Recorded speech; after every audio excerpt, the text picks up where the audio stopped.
on a cette relation-là entre blogueurs et célébrités qui n'est pas foncièrement mauvaise, puisqu'on a de bons exemples. On a même des célébrités qui s'arrogent les services de certains blogueurs pour faire leur pub, leur communication de leurs enseignes, de leurs marques, de leurs entreprises.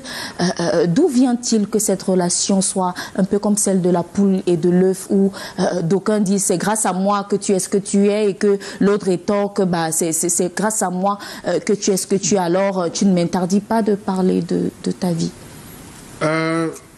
Au départ, évidemment, il y a peut-être un bon partenariat. Ça veut dire qu'en tant que personnalité publique sur Internet, on estime qu'on a besoin des blogueurs notamment, qui vont faire des articles sur nous. Mais attention, mais des blogueurs spécialisés dans notre domaine d'activité. Parce qu'on ne va pas prendre un blogueur culinaire alors qu'on est dans le domaine de la musique. Il faut vraiment prendre des blogueurs qui vont généralement parler de ce qu'on fait et qui, pour eux, c'est leur ligne éditoriale. Maintenant, pour le cas qu'on évoque des people, c'est que justement, ces personnes-là, évidemment, à un moment donné, elles vont prendre des informations et se dire, ok, moi j'ai la capacité de pouvoir parler des stars, donc du coup je veux le faire à tout va, etc., etc.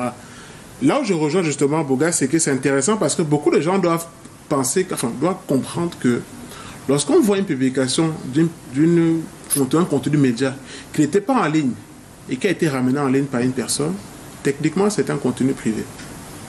Mais si le contenu était déjà en ligne, le blogueur ou la personne peut prendre ce contenu-là, peut-être faire une désinformation là-dessus. On a vu tellement de cas des gens qui prennent des photos d'incendie pour dire que tel endroit est en feu. Sorte de son contexte. Voilà, alors que c'est pas ça.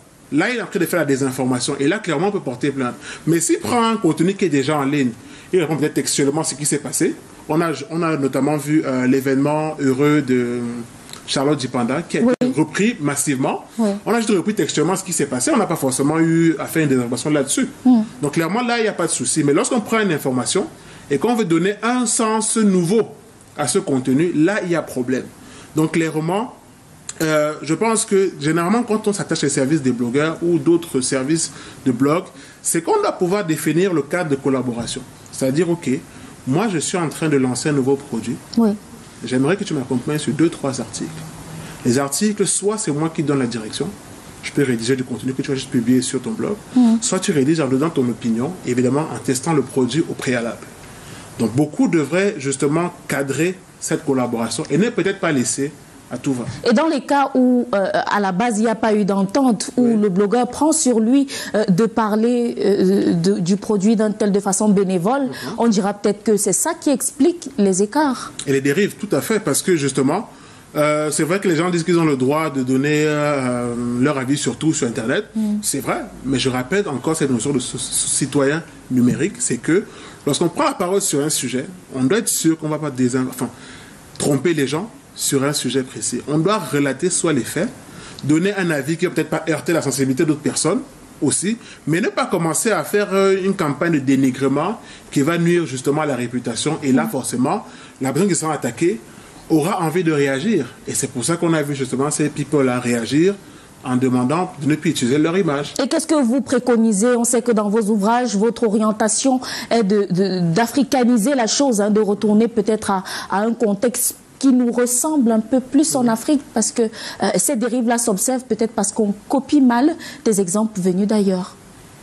Soit on copie, soit aussi on a aussi nos habitudes à nous, qu'on ramène sur Internet, parce qu'il faut jamais oublier que beaucoup de gens ramènent leurs habitudes à elles sur Internet, notamment Twitter ou Facebook.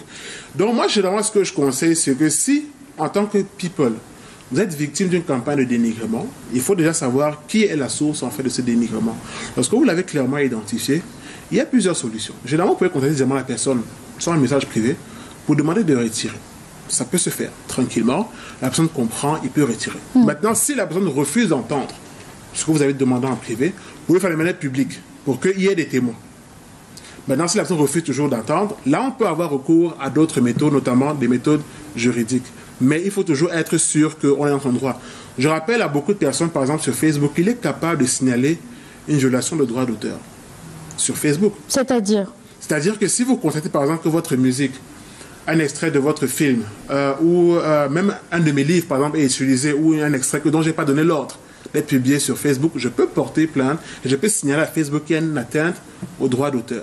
Je peux remplir un formulaire dans la partie section de Facebook et dire à Facebook que cette page est en train de... Sur parce la qu'il faut musique, préciser tout le temps. Et c'est important, parce que s'il ne signale pas, vous allez voir des gens qui vont me dire j'ai perdu ma page a été bloquée. C'est parce que justement, il y a eu des infractions aux règles générales de Facebook. Bogas,